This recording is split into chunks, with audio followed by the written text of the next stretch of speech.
What's happening in the radiation zone, everybody? It is me, the toxic one, back, and today we're doing as you saw in the title, we're doing a bunker mechanics explained for beginners or intermediate players or pro players, whatever you consider yourself. This video is for you, all right? If you want to learn how to use bunker mechanics, you're in the right place. Well, let's get into the video. All right, everybody. So when you first get into your bunker, you may notice that a lot of your rooms have these barriers on them and have a red light. That is because they're locked. Now, to unlock those rooms, you have to do something through one of the traders. You have to buy it, get your player level up. Let's start off by introducing you to most of these rooms. So this is probably the main room that you'll be in most of the time. This is the armory room. There's 3 of them. You have the armory room 1, armory room 2, and the third armory room 3. Now, the second most room that you'll probably use is this room right here. This is the trader room. Here you can sell items, which I'll show you how you can do that really quickly. You say you want to sell this small pistol mag holder. Put it on the conveyor. It'll move it into here, and it will appear on this screen here. And actually, clicking the sell all button, even though it's selling all items at MUDs may result in lower earnings, I'm pretty sure that it's higher earnings, because that's higher earnings. If you really look at it, it's higher earnings than the max that it sells for at 120. But basically, to sell it, you just throw it in here, you click the sell all button or whatever trader you want to sell it to, and it sells it. It'll give you your money. This is the trade kiosk. Basically, all the items that you throw on the ground or that you put in here and you click the return button, it comes up, you click the return button, they will all appear in here. Now, these items you can let sit in here for however long you really want. However, once you get to a certain amount of kg, you'll start getting charged for these items. Now, to get rid of this charge, you can either click the collect button to get one item, you get that one item, and that's it. Or you can go to receive items, and it'll give you like 9 items that are in your kiosk. And also, there's these shelves. The storage mechanics in the game, pretty much, you just put it on the shelf, and it'll save there. It just stays there. Next part of the bunker that I want to show you guys is the kitchen. Now, this kitchen, it's literally just a kitchen, you know, pretty basic.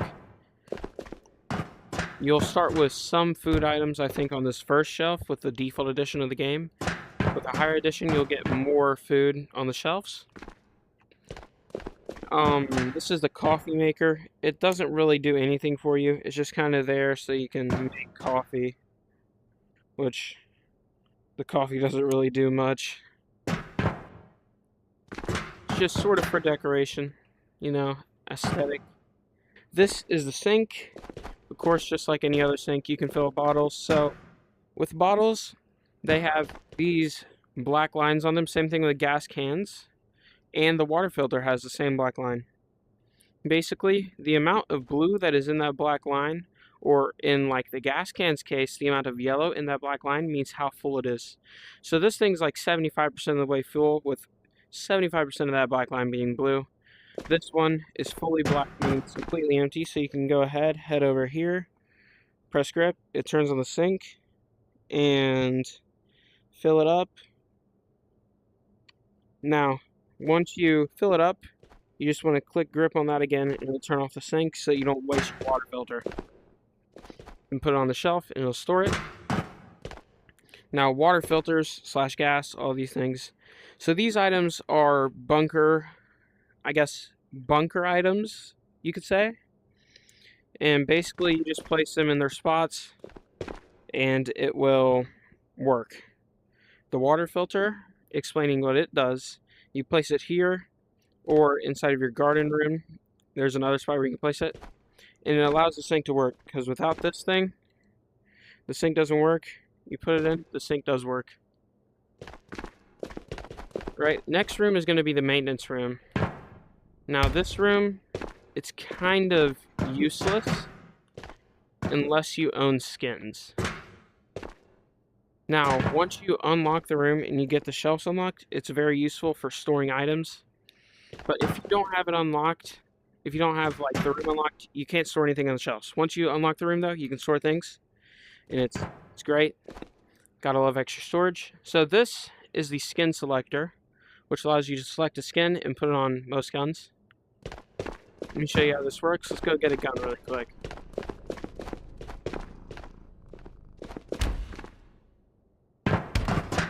Alright, so we have this M1A SAS here. Beautiful weapon. Head over to our maintenance room where our skinning is. And to skin a gun, you put it on this clamp by putting it near the clamp and just letting go, and it'll go into the clamp. And basically, these gray highlighted, so the ones that are the full colors, that's the skins that you can put on the gun. But if it's like this, like any of these, it doesn't go on the gun. So if we just click, for instance, the one-shot skin, you can spray the SAS, and it will skin it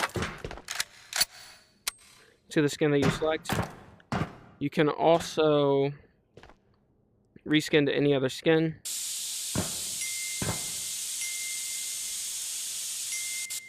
Just like that. Beautiful, fully skinned. However, you can also skin magazines, but to skin a magazine, it must be in the vise, just like how you put this bad boy in there. Good old M1A SAS.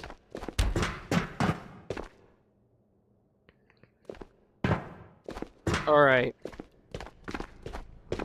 That's most of the first floor mechanics. So the storage room, it just has a whole bunch of shelves where you can store your items. You have mag storage, you can store pretty much anything on these shelves. And same thing with the armory room. With the storage room, you get 3 storage rooms, just like how you get 3 armory rooms. This is the med block. How the med block works, if I had NRS product, I would show you how it works.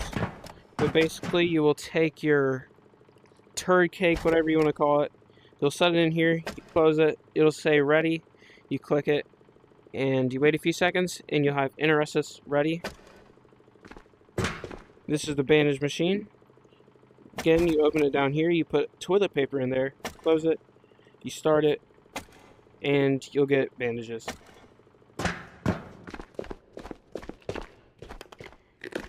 Alright, so that's pretty much all the mechanics on the first floor of the bunker. Now moving on to the second floor of the bunker. Right, now we have the nursery, or the gardening room, whatever you want to call it. It is where you grow all of your plants for NRSs. So, basically, every day you must fill up your water with one of these water jugs. You can also fill it up with any other water bottle. I would just recommend buying a water jug. And you just fill it up, and once it's filled, your plants will be getting water. That'll be all fine. So these right here are the seeds bags. You can open them by clicking the trigger, and clicking trigger again will let you grab a seed out of there. And you can plant them in the seed thing. Unfortunately, it is all full because I have started a load a while ago. So, okay, let me fully explain this before I just have to it. You won't really need this for a while, but basically, the NRSs have stage 1, 2, and 3 growth. This is stage 2 growth, and stage 3, I think, so this is stage 2 growth. It just became stage 2 growth. And basically, is this stage 2? I'm not entirely sure. I think it's stage 2 growth. We might have stage 3. So during stage 1 is once you plant the seed, a small sprout will come out. After that, a medium-sized sprout, and then the full-grown sprout will come out. Which this one looks full-grown for some reason. I don't know why. They all look fully grown. Maybe I just have to go to the market and come back. But basically, there's stages 1, 2, and 3. Stage 1 is your first day, stage 2 your second day, and stage 3 your third day. It takes 3 days to grow NRSs. On the third day, you'll be able to pick the NRSs, which is going to give you the NRS plant, or whatever you want to call it, you know. Right, now we have our generator room. The generator room, you can put, this is one of the gas cans that I was talking about earlier. So basically, you can take your gas and you can just fill up your generator. And once you get gas in it, you can click this button. Also, your generator must be on for your NRSs to grow. So basically, once you put in the gas, you just click this button, your power will come on. Which brings us to our next station. We're going to skip the range for now. Our next station is the Intel room. The Intel room, you can take your GPUs and you can place them on these racks that you can slowly upgrade your rooms, and you'll get more stuff using the Ameritrader. Basically, you can go into maps like Cordova Mall and Island of Tabor. Pretty much any map, you can find a GPU spawn. And those GPUs, you simply place in these little slots, and it will mine for you. It will mine you money. Probably the simplest way to make good money every day in Ghost of Tabor. Once you have this maxed out, I'm not sure, I think it's around 200 Karuna per minute, which is, may not seem like a lot, but it is quite a lot. It's almost 200, I think. I'm not entirely sure. Right now I'm making 16 per minute though, so it might not be 200, it might be like 150.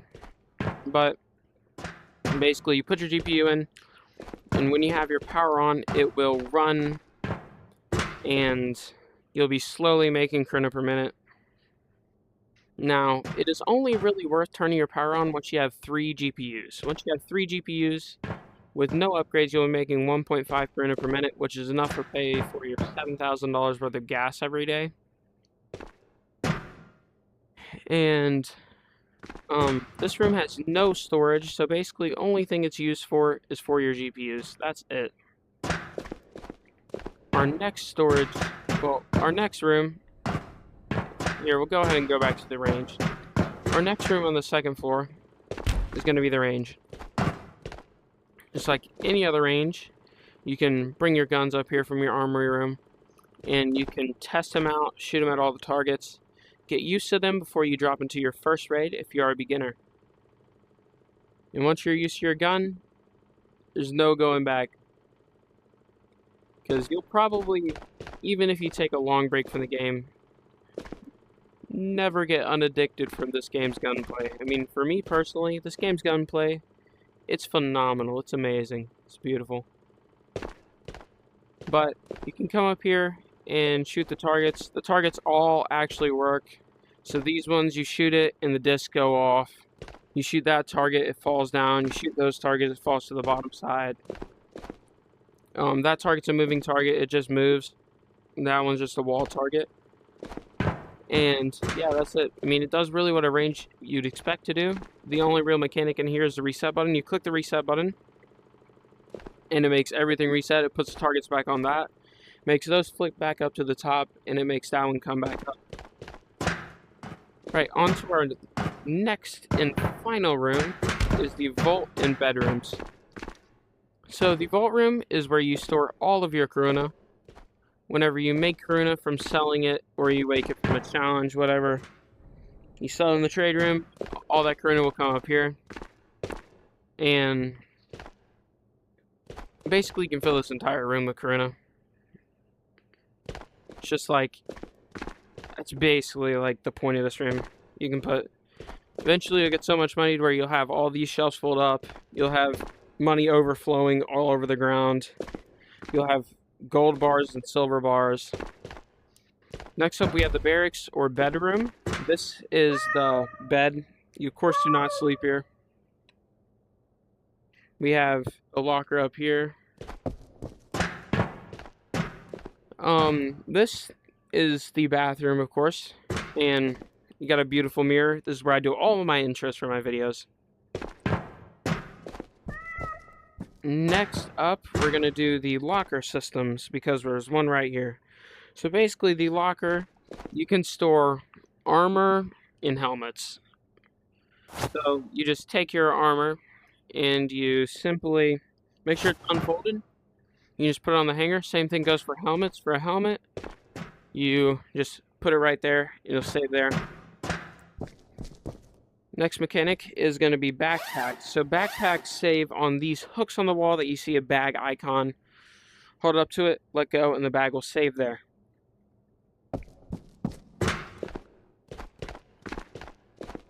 The next bunker mechanic that we have is going to be in your Armory 2 room when you unlock that. And it is going to be ammo crafting and ammo reloading. Now, in order to craft ammo, let's go ahead and craft some ammo, because we need some ammo, right? Yeah, we do. We need some 5.5, for instance. You're going to need some brass, and you're going to need some powder. This is the powder bottles, and the brass is just a little pile of casings. It's just a little pile of these casings without the bullet, basically. So you dump your powder in there, put your brass right here, and right here you have your caliber, your ammo type, and your quality. If you're using tracer ammo, it does less damage, but there are a few challenges for tracer ammo. Or you could be using AP ammo for extra damage. However, right now, let's just use standard. It's in the middle. It's okay. It's great. Alright, so to select your caliber, you just go to the right. And if you want to figure out what caliber your gun is, for instance, a gun like this, G3A3, it's one tick mag, may as well fill it up. You can take it and you put the magazine in the slot right here, which will show the ammo type and how much of that ammo type you have in the loader. You can only have one type of ammo in the loader at one time. So this G3A3 is 7.62x51, so let's just put that right there on our hip. By the way, for new players, you can just take any gun, put it on your hip. For pistols, you put them right there. So I already have some 7.62x51 crafted. Let's just show how you would craft it. You just click right until you find the right ammo. In our case, 7.62x51, which is right there. You select how many boxes you want of that 7.62x51, and then you pull this lever, and well, it should craft the ammo, but we already have the ammo crafted. The ammo will pop out right here into this blue bin, and then you can, so whenever you open an ammo box and you hold it like this, you can click trigger, and all the ammo will go out of the box. Now to load a magazine, you can insert the mag in the mag loader and click the load button, and it will load the magazine with bullets until it is full. Once it's full, it will stop loading, and you can then you can take the mag out and put the mag in your gun or in your vest slots. Alright, well that's it for our ammo loader. Next up, we got mannequins. Mannequins serve the same purpose as a locker. You can take your armor, put it on the mannequin, on the helmet slot. As you can see, the locker does the same thing. Put the armor there, put the helmet up here.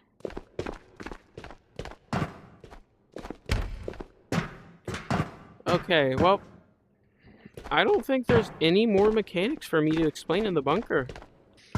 Well, that's going to be the end of the video, guys. Hope you guys enjoyed. And if you want to learn any mechanics that are inside the bunker or outside the bunker, just simply put them in the comments down below, and maybe I'll do a video on it. Right, well, see you guys next time. Okay, that was weird, bro. Why'd I do that?